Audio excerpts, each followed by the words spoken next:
Bonjour à tous, bienvenue sur cette vidéo, j'espère que vous allez bien. Ici c'est Marc Boulet, infopreneur, entrepreneur, investisseur. Je fais plein d'activités en ligne, hors ligne. J'espère que vous allez bien. Aujourd'hui on va parler d'un sujet en particulier que la plupart du temps les gens oublient, c'est-à-dire la vente. Donc la vente au centre de tout business. C'est vraiment un sujet qu'il faut que vous intégriez. Pourquoi? Parce que c'est vraiment la base de tout. Donc maintenant on va voir pourquoi, et après on va trouver les solutions pour s'améliorer dans la vente. Les faiblesses de tous les entrepreneurs, c'est ça. Donc si vous vous reconnaissez là-dedans, continuez la vidéo. Vous ne savez pas vous vendre, vous avez du mal à estimer votre valeur, vous ne vous sentez pas légitime et vous avez peur de décevoir. On a toujours tous tendance au début, surtout à un certain moment, surtout quand on se lance, etc., à pas savoir combien on vaut. Est-ce que quand je demande 20 € de l'heure, c'est trop? J'ai eu l'habitude d'être payé 8 € de l'heure en salarié ou en 10 € de l'heure en salariat. 20 € de l'heure, j'ai l'impression d'être un malade. Est-ce qu'il faut que je demande 50? Est-ce qu'il faut que je demande 100? Est-ce qu'il faut que je demande 200? Est-ce qu'il faut que je demande 1000? Telle est la question. Donc, si vous vous êtes retrouvé dans toutes ces faiblesses-là, continuez cette vidéo. Pourquoi vendre? Ça, c'est une question qui revient souvent parce que vous me dites les faiblesses d'un entrepreneur de ne pas savoir vendre, mais pourquoi vendre? Pour pouvoir gagner de l'argent dans le monde dans lequel on vit, surtout si vous faites une activité d'entrepreneur, donc du business, pour pouvoir vendre, il va falloir pour pouvoir gagner de l'argent, il va falloir vendre soit un produit, soit un service, ou soi-même, c'est-à-dire un peu de votre temps ou quoi que ce soit. Mais ça s'appelle un service. Si vous faites 0 vente, vous gagnez 0 argent. Donc pour faire du gros argent, il faut faire de grosses ventes. Donc ça, c'est un principe de base. Je pense qu'il était à la portée de tous, mais il est important de le comprendre. Exemple, un restaurant. Le restaurant, sa base, c'est pas de faire à manger. Pour vivre, il faut pas faire à manger. Il faut faire à manger et la vendre. Un hôtel, la base de l'hôtel, c'est pas juste faire des chambres pour que les gens dorment. Non, c'est faire les chambres et les vendre.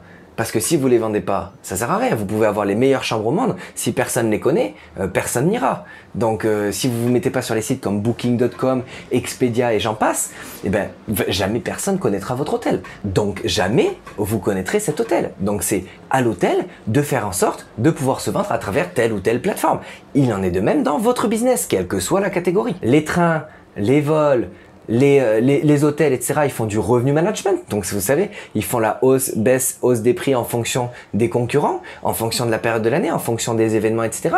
Il faut faire pareil dans votre business, peu importe dans lequel vous êtes. Donc, on s'en fiche un petit peu de quel soit le domaine. Dans tous les domaines, il faut vendre. Il faut apprendre à vendre. Si aujourd'hui, vous ne gagnez pas autant d'argent que vous espérez, c'est que vous ne savez pas encore vous vendre.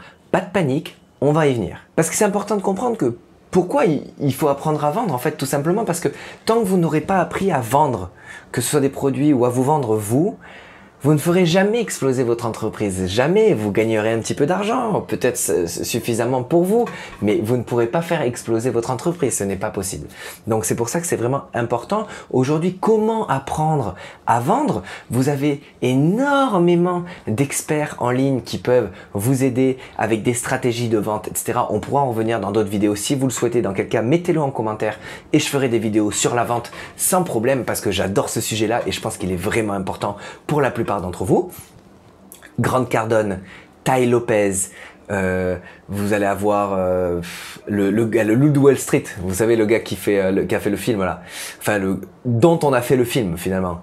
Il y a Grant Cardone, il y en a plein des experts en fait si vous voulez sur internet, sur YouTube, qui peuvent vous parler de la vente et qui vous expliquent les techniques de vente, comme on peut expliquer dans les écoles de commerce ou les écoles où on forme des commerciaux, etc.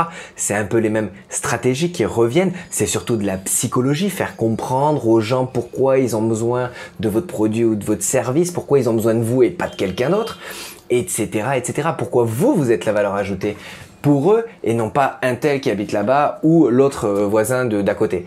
Donc c'est ça un petit peu l'objectif. Donc vous pouvez vous former sur des gens sur internet qui offriront soit des formations payantes, soit des formations gratuites.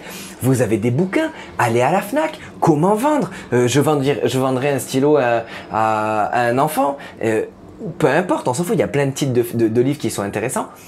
À vous d'aller les chercher et de vous intéresser à ce sujet. Après, au-delà des techniques de vente, vous avez certains moyens pour faciliter le processus de vente. Dans un premier temps, il va falloir trouver une bonne affaire à vendre. D'accord? Donc, si vous vendez quelque chose qui a de la valeur et qui est une bonne chose de qualité, etc., vous avez déjà plus de chances de vendre ça que quelque chose qui est complètement pourri. On est d'accord, jusque-là, tout va bien. Ensuite, il va falloir être honnête sur le prix. Honnête sur le prix, ça veut dire tout simplement pas faire des prix excessifs, complètement ahurissants, alors qu'on sait très bien que ce même produit, par exemple, on va pouvoir le trouver ailleurs pour 10 fois moins cher. D'accord? Donc, être honnête sur le prix. 3, il va falloir apporter de la valeur. Donc, encore une fois, c'est de la valeur perçue. Donc, entre la valeur réelle et la valeur perçue, il y a un grand fossé. Donc, par exemple, la valeur réelle, ça va être ce pot de fleurs, il coûte 1 euro. Ça, c'est la valeur réelle. Mais je peux le vendre 5 euros, tout simplement parce qu'avec celui-là en particulier, il va vous apporter une teneur et une faculté à tenir la plante qui ne bougera absolument jamais et qui aura beaucoup plus de mal à mourir, tout simplement parce qu'il y a de l'eau qui va pouvoir s'infiltrer et s'évacuer plus facilement par le haut et par le goulot. Pourquoi? Tout simplement parce qu'il est assez serré et que l'air justement ne s'évacue pas si vite. Donc l'avantage ici, donc la valeur perçue, c'est que ma fleur, grâce à ce pot, va pouvoir vivre plus longtemps. Donc je vais pouvoir vendre mon produit plus longtemps. Donc valeur du truc 1 euro, valeur perçue 5 euros. Pourquoi? Parce que j'ai fait percevoir, bon, mon explication était un peu pourrie, hein, je l'avais pas préparé, j'ai fait ça au pif, mais c'est dans l'idée. Pourquoi? En fait, tout simplement, cette fleur, elle va pouvoir vivre plus longtemps grâce à ce pot. Valeur perçue, d'accord? Donc, vous pouvez faire ça dans votre activité pour quel que soit le produit, quel que soit le service. Donc, ça, c'est important. Vous allez aussi pouvoir offrir des services annexes. Donc, ça, c'est la 4e chose à faire. Offrir des services annexes. Par exemple, vous vendez un service après-vente. Vous vendez un produit, proposez un service après-vente. Pourquoi se limiter tout simplement à juste vendre le produit ou le service? Non, soyez présent. Je vous aide si vous avez un problème. Je vous accompagne dans votre développement. Je vous accompagne dans votre contenu, etc.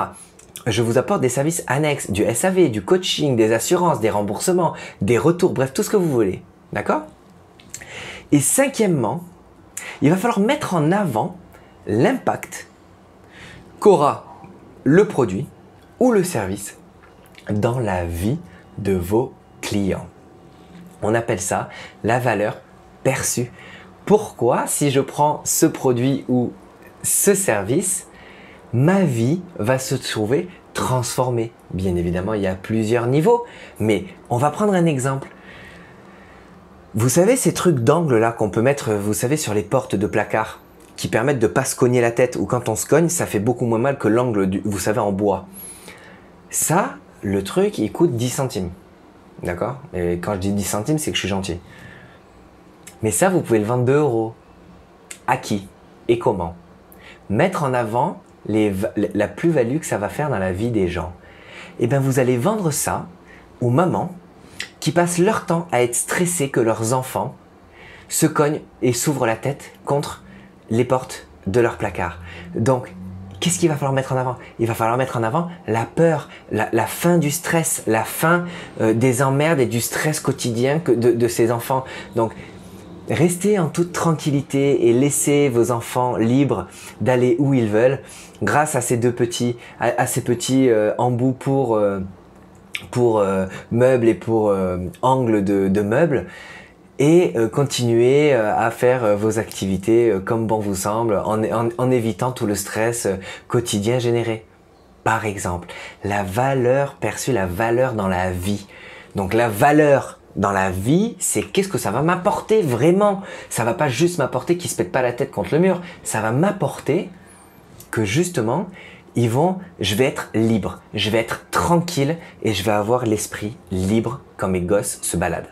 Donc ça, c'était les 5 choses à faire, donc justement pour améliorer le processus de vente. Maintenant, on va voir les choses qu'il ne faut pas faire. Donc la première chose, ça va être se focaliser sa vente sur les caractéristiques du produit. Exemple, le produit dont je vous parle. C'est important de les mettre, les caractéristiques du produit, mais c'est pas là où vous devez baser votre vente. Exemple, le petit truc, vous savez, triangle là pour l'angle de porte. Si vous dites, donc, il est en caoutchouc, du caoutchouc qui vient du Cameroun, et ensuite, il a les petits angles crochetés qui viennent d'Inde et donc c'est du plastique de tel endroit, il est super sympa, il fait 2 cm sur 3 cm, alors c'est vraiment les meilleures dimensions, super, tout je sais pas quoi. On s'en va les steaks. Déjà, je vous le dis clairement, c'est bien de le mettre, mais vous parlez pas que de ça. Vous allez chercher la valeur pour en quoi ça change la vie des gens. Ok, même un petit truc comme ça peut changer la vie des gens, ça coûte 1 euro. D'accord, mais ça peut changer la vie des gens. C'est ça, vendre. Ne pas se focaliser sur les caractéristiques.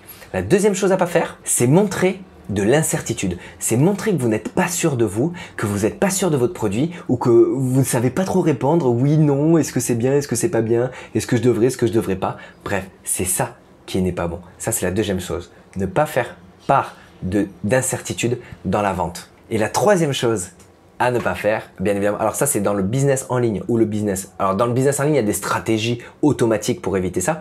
Dans le business hors ligne, c'est autre chose dans la vente. N'abandonnez pas, au premier refus. D'accord? C'est pas parce qu'on vous a dit non une fois qu'on vous dira non tout le temps.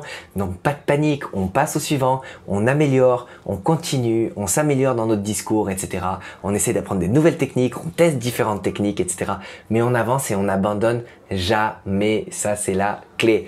En tout cas, j'espère que cette vidéo vous a plu. Mettez-moi un petit pouce bleu si ça vous a plu. Abonnez-vous à la chaîne YouTube ici ou ici. Et on se dit à très bientôt dans une prochaine vidéo. Bye bye!